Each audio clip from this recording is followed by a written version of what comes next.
The indie author revolution has been around for more than a decade, but we indies continue to push the boundaries of what we're capable of. From getting over initial prejudices to staring down perfectionism and author imposter syndrome, we've become a force to reckon with. Now, after years of hustle and grind, we indies are rebelling again. Gone are the days of publishing a book a month until we drop, and in its place we're sowing the seeds of a better way. A way with more ease, abundance, and flow. Get ready to learn about indie authorship from a whole new perspective. We're about to cover everything from releasing your poverty mentality to manifesting your millionaire author destiny. I'm Carissa Andrews, and this is the Author Revolution Podcast.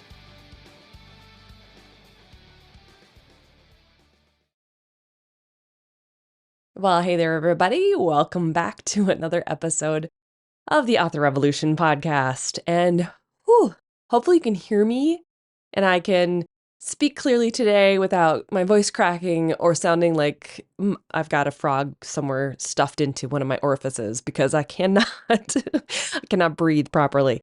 I ended up somehow, some way managing to get a cold from my daughter. And so Thanksgiving turned into a little bit of a fiasco, I have to admit. Like the day before Thanksgiving, I was not feeling my best. I knew something was coming, and it wasn't actually until Friday, the day after, so Black Friday day, that I realized, oh crap, I am getting a really terrible cold. Thankfully, now that it's Tuesday, I'm feeling much better, but I can still hear crackling in my ears and my sinuses are all wonky. And I'm still irritated at my daughter because she knew exactly what she was doing when she was getting too close. We were on the couch, we were cuddled up, we were watching Gilmore Girls, and I could tell she had a cold and she didn't care. Dang kids. Anyway, so I'm feeling better. It's getting better. I'm not quite as dead to the world. I slept for 12 hours on Saturday, so I'm getting there.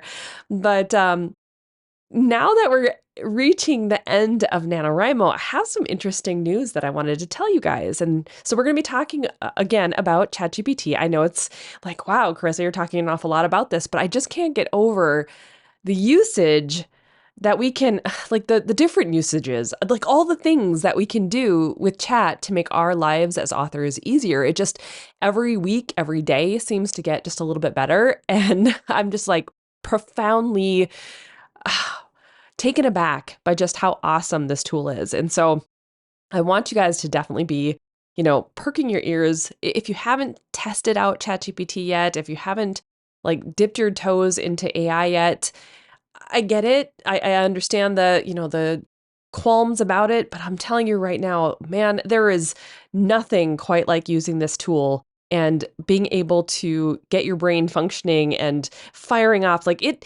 It's one of those tools where it makes writing fun because you can bounce ideas off of this tool, this digital friend that just makes writing so much fun. And it's not just about the writing part of it either. It's the planning part of it. It's the post-writing part of it. And that's actually what we're going to be talking about today. So NaNoWriMo is coming to a close. If you're hearing this on the Wednesday that it airs, which is November 29th, that means there's 2 days left of NaNoWriMo before the end of 2023's NaNoWriMo year. And now, for those of you who are hearing all the crazy stuff that's going on or has gone on in, the forums for NaNoWriMo, we're not talking about the organization of Nano. And I get that there's some issues there. I understand. I'm not a drama fest person. I don't go there. So when I talk about Nano, I'm talking literally about the month, right? It's about our own personal challenge, not about the organization itself. And while I think the organization and what they've done for writers is huge and immense and amazing, there's always room for growth. And when there is growth, sometimes there are growing pains, sometimes things slip through the cracks, and there's lapses in judgment, okay? That's as far as I'm going to go about that whole fiasco. But I do want to say that NaNoWriMo continues to be a challenge that I like to take on, not because of the organization, but because it's something that makes me feel like a better writer, something that pushes me to do better, be better, work harder. Do you know what I mean? So at any rate, enough of that old nonsense. If you've got, the drama bug and you like to talk about all the things, more power to you. I'm just not one of those people. I'm a Virgo. I'm a double Virgo. I like to keep things very organized in my brain, and I don't have a whole lot of time for BSing on that regard. So that's just how I am. But with this NaNoWriMo, it's been very interesting because even despite the cold, even despite all the things that have, kind of gone on with being busy this month and getting all the things organized, I was obviously writing dirty books at the same time as recording and mastering Ruins, which is the audiobook for my urban fantasy pen name. The whole thing's been recorded. I'm almost finished mastering.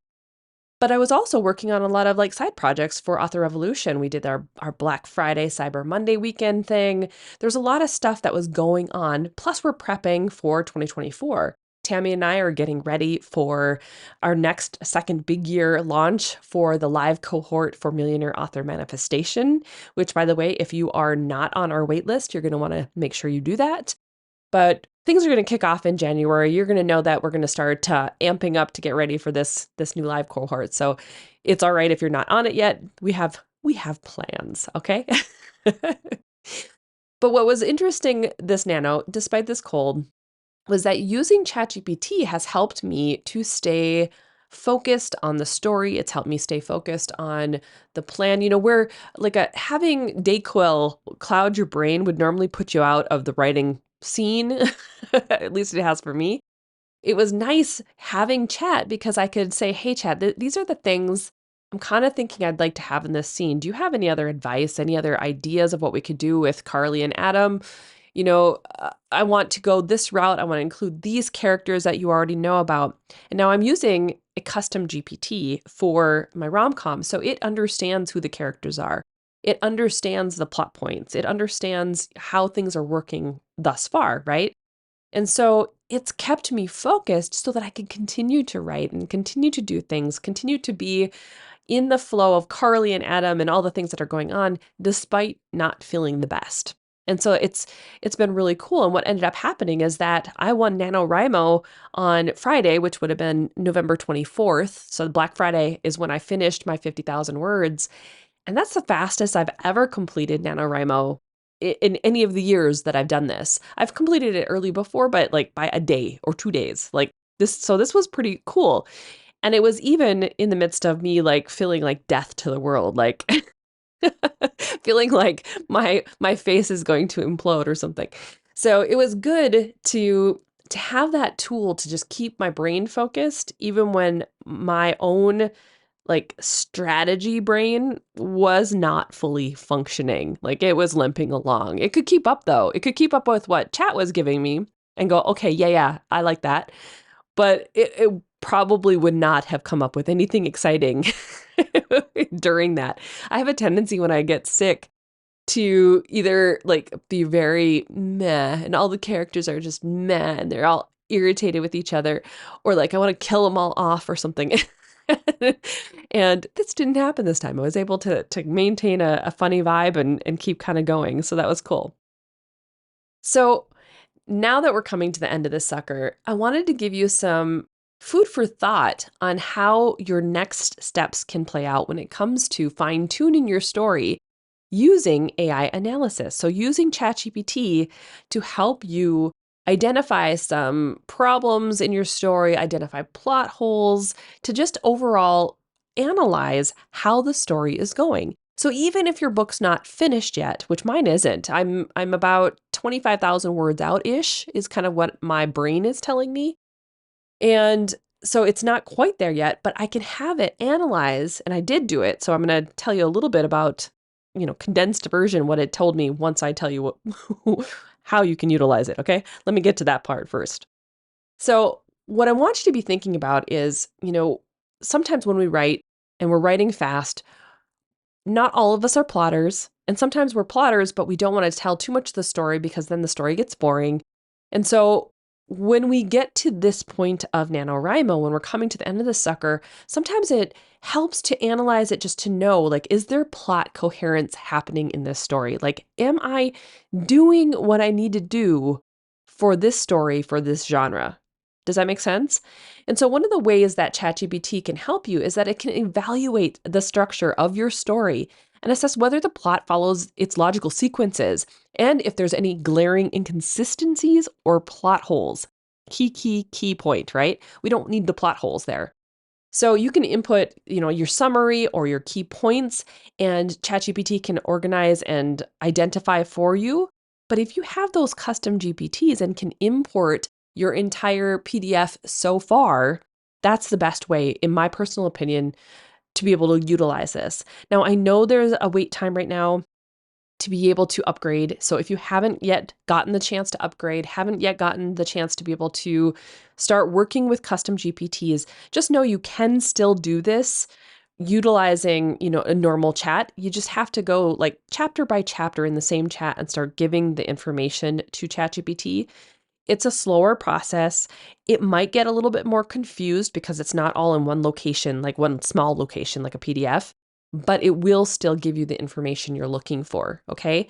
Just know that if you get the chance, if you do upgrade, if you have upgraded, utilizing a custom GPT is going to be your best bet. Okay.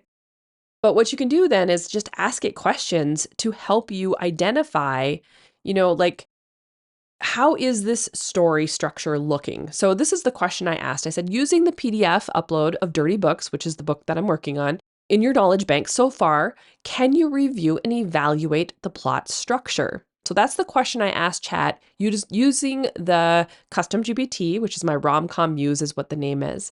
And it came back with some really good key points. Like it said, the plot structure for Dirty Books, the second book in the One Night Stand Club series, follows a blend of romantic comedy and erotic romance themes. Perfect.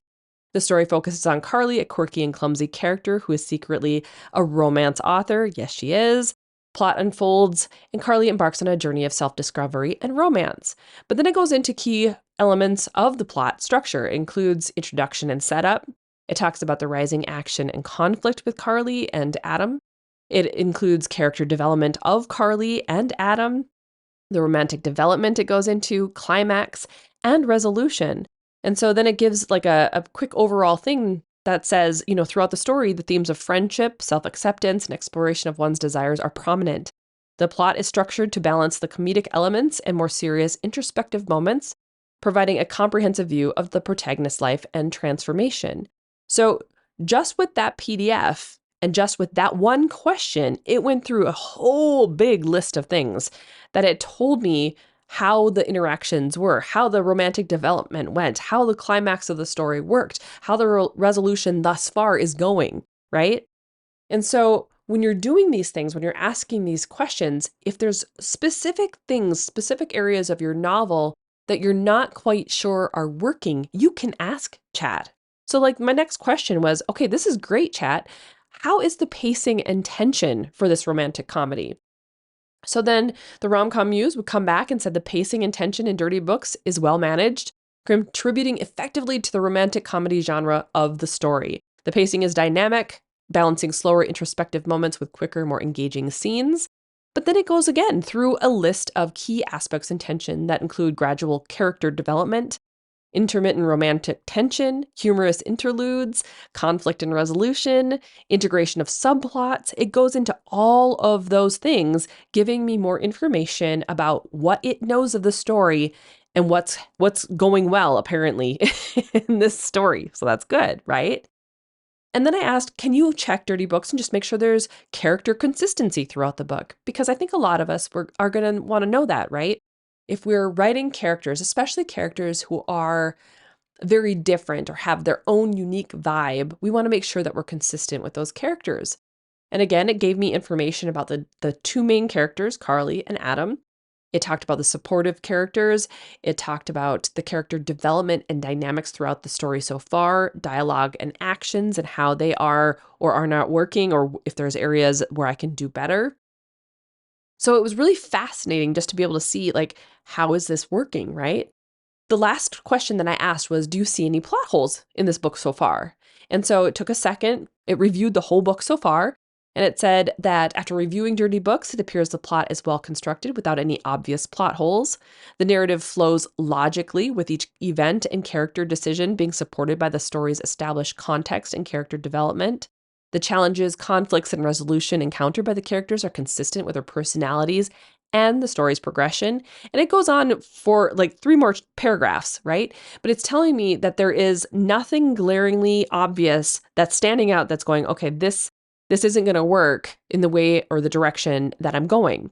The idea is that if it weren't going well, I want this thing to tell me it's not going well, or to let me know like something's not quite right so that I can refine it and make it better. Of course, I've been doing this a while, right? I've been writing books for over a decade. I understand plot structure. I understand character development and arcs. I know what I'm doing, even though rom-com is technically a new genre for me. I've been around, like I've watched movies that are rom-coms. I get the flow. I've read stories, right? So I get it. But if you're new to writing books, or if you're writing a different genre and you haven't really studied the structure of it, or if you're just not confident about it, this is like such a cool tool to be able to figure it all out. So here's a few more ways that you can use ChatGPT beyond just what I've showed you here to be able to analyze your book so far, your nano story so far, or even some of the books that you already have, right? If you're just curious. So you can, again, like I said, we talked about plot structure reviewing. You could figure out like, is the conflict and resolution going well? You can ask Chat to analyze the central conflict of the story and figure out the effectiveness of its resolution. So it can offer insights as to whether the conflict is compelling and the resolution, like, is it satisfying and consistent with the whole story? It'll give you those details. Ask the question like, Chat, can you help me analyze the central conflict of this story? And it will.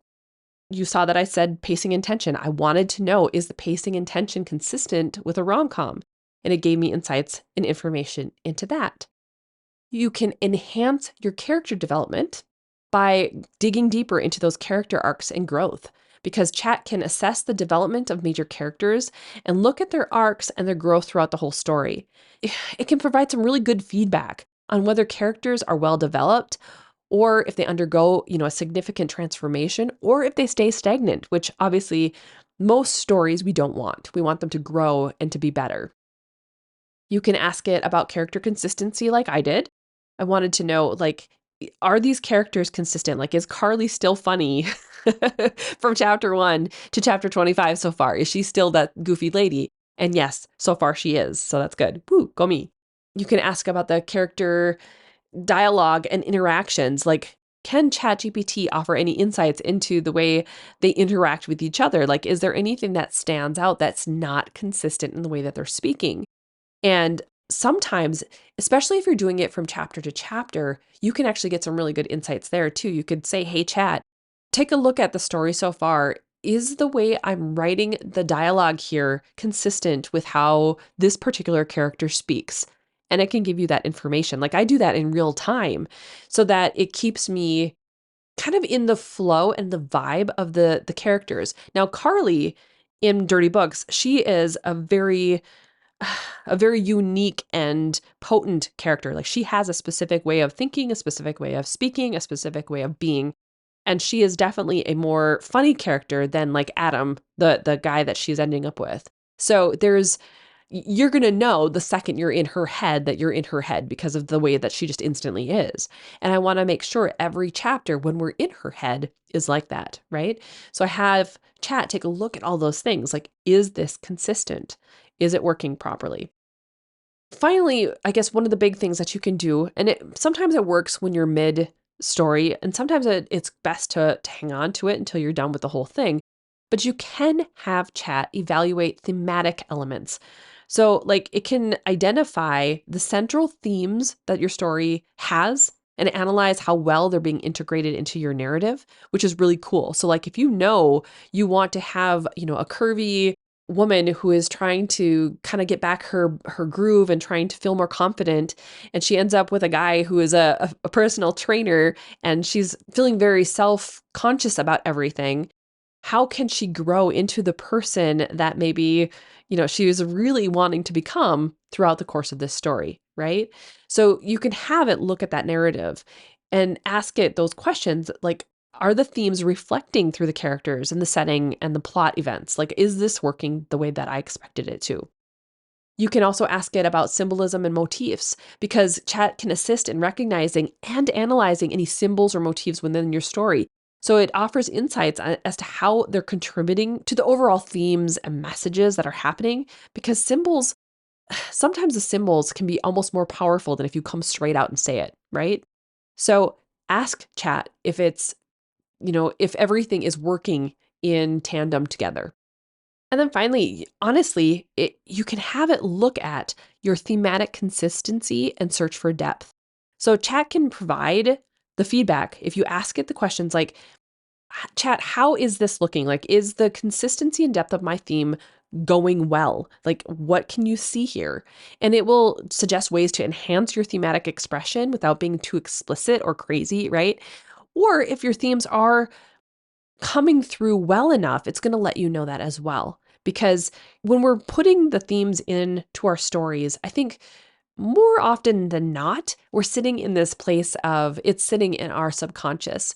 And so we think we know how it should expose itself and how it should come through the story, but we need to know for sure. And so having that question or asking that question of ChatGPT can help us identify, like, is it functioning the way that we want, or is there a better way to do it? And I do these things a lot throughout the chapters as I'm writing as well, because I want to know, you know, is this scene flowing the way I expected it to flow? Is there enough humor in this scene? Are there ways to be able to add a little bit more humor into this scene? Especially because it's a rom-com, but also because I'm not always like on my game, obviously. If I have a cold and I'm trying to explain or expand or be funny and I'm just not feeling the vibe of it, it's nice to have ChatGPT here to go, oh, well, Carly's usually like this. So let's add these types of elements. Here are some suggestions. And then I can look at those suggestions and go, heck yeah, that's actually really cool. Let's do that.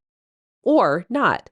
But what I'm finding, guys, is the more that I'm playing with the custom GPT, the more that I'm using Romcom Muse specifically, because that's the one that I'm using for this particular series, the more it understands my story structure, the way that I write, the way that the characters are, the better the prompts back to me I'm getting, the better the suggestions are, the better the information is, which in turn is making me faster because I can take what it's saying and go, heck yes, I'm going to run with that right now without having to go, chat, what are you talking about? Like, what planet are you on? We're not even, we're not doing science fiction romance. We're here at Romcomville. Like, come on. Like, I don't have to do that. It understands and we can function in a way that we're both understanding the story so well. It's absolutely phenomenal. It's just so good. So as you're ending NaNoWriMo, be thinking about like if you are curious about your story, if you're questioning whether or not this story is playing out the way that you thought or intended or you think it should be, utilize this tool if you can. If you've got chat and it's only chat 3.5, that's okay. Start inputting in the chapters and then ask it to go back and analyze what it knows about this story. And some of the best ways to do that are going to be to add that in, add the chapter in, say summarize this chapter. Just let me know what you think of this chapter real quick. Summarize it, 3 to 5 sentences, whatever. And then do the next chapter and the next one and the next one. And if it starts to get really confused, you can take then all of those little summaries that it gave you and start a new chat. And now it knows all the summaries of the chapters. So it's not ideal. It's not the best way to do it from my experience because having the custom GPT with the PDF is really phenomenal, but it works because that's how I was using it before custom GPTs were even a thing. So there's so many ways, guys, so many ways to use this tool to better your writing, to better your plots, to increase your dynamic ability to do everything. I mean, it's just literally, it's phenomenal. It is so freaking cool. I just love it. So I encourage you to do just, even if it's just short excerpts of your story and put it in there for an analysis, do it because you're going to find out that, your writing is probably better than you think it is. And if it needs a little bit of tweaking, it's going to give you specific places you can look at to make better. Like if your flow isn't right, if you're telling instead of showing, if you're using a lot of dialogue and the dialogue tags are off, it's going to tell you. It's going to tell you where to start tweaking. And if you're paying attention to that and if you're making those changes, your writing is going to get better. It's like having a writing coach specifically telling you how to make your work better. I mean, I can't tell it any better than that. It literally is the most phenomenal tool I have ever used. And I have used a lot of tools throughout my time. So at any rate, that's how I am utilizing ChatGPT after the fact, after I get finished. I'm using it even for Dirty Plans, which is book 1. I'm in the editing process and getting it ready to rock and roll. It's coming out on my website next month. In fact, in like a week and a bit. And so I'm editing, in a sense, in this same regard, like asking these same questions, because I want to know, like, is there any way I can make this better before I drop this thing? And so I haven't even started the audiobook on it yet. I want to make sure the story is as good as possible before I put it out there. And guys, it's so freaking cool. It is so freaking cool. So that's what I have for you today. That's what I have for you this week as we end NaNoWriMo 2023. I hope you'll utilize some of these tips and play around with chat again. It's become my new like digital BFF. It really, really has. I love it so much. I can't imagine writing now without like talking to it every day and trying to figure out, like, is this the best thing ever? What do you think of this chapter, chat? Because even though I have, some really great ARC readers and I have some really great beta readers and my husband is reading the story, he's not typically a rom-com reader. He's reading it because, he reads all of my books. And so it's nice to get feedback from someone that can kind of elaborate into things a little bit more or can catch things that, only certain people are going to catch because, not everyone is going to take a look at the way things are named or the Easter eggs that might be dropped or whatever. Like even my husband doesn't catch that. Like Colin, he'll catch certain things, but he won't catch everything. And so it's really cool to have a conversation. And I know it's not a person. I say with a person, but you know what I mean? Have a conversation with something that is going to understand at the same level almost. It's really cool. I like it. So, and by the way, guys, like I'm in the process of putting together a masterclass for December all about using custom AIs. And now I want to be able to, get people involved in this aspect of, the next level of using ChatGPT to write their books, to plan their books, to analyze their books, do all the things. And so if you're interested in, it's just going to be a single day masterclass. But if you're interested in checking it out or getting signed up, head over to authorrevolution.org/custom AI. I'm not going to do custom GPTs because that's like crazy, but whatever. You know what I mean? Custom AI is the end of that URL. So that way we can, have a conversation about how this is working. We're going to do it over on Zoom. So we will be limited to 100 people. So if you're interested, make sure you get signed up right away. But it's going to be a lot of fun because some of the tools, some of the ways that we can use custom GPTs, guys, it's pretty dang spectacular. It's awesome. All right. So beyond all of that, if you would like to get to today's transcript, you can head over to authorrevolution.org/211 and you can download it there. I guess I'll also include a link over to OpenAI so that if you wanted to sign up for ChatGPT, you can do that as well. And just know that there's some really spectacular ways to use ChatGPT right now. And it doesn't have to create the stories for you.